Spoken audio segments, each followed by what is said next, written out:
was within earshot when someone asked if we were planning to have kids. God, no, I heard myself say with a laugh. Can you imagine being tied to Trevor forever? I'm still keeping my options open. The camera, someone's phone probably, captured Trevor's face in the background as he heard my words. The absolute devastation that washed over him before he carefully composed himself and walked away made my stomach turn. I couldn't even remember saying it, but there it was, irrefutable proof of my cruelty.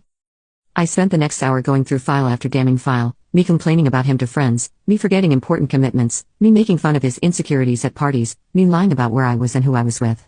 When I finally stopped, I sat in stunned silence, confronted with a portrait of myself I barely recognized.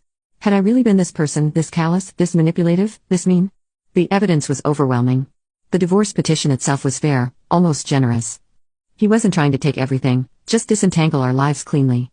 He'd even paid the rent through the next month to give me time to figure out my next steps. But the reality was crushing. I couldn't afford our apartment on my salary alone.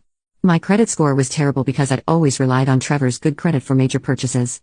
Most of my friends were actually our friends, and judging by their recent silence, they'd chosen sides. I tried calling Trevor one last time.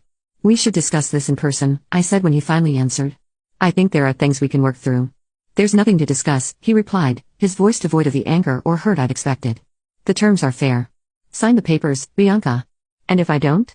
I challenged. Then I submit the evidence to the court, and we do this the hard way. No threats, no emotion, just facts. You'd really do that after 6 years together?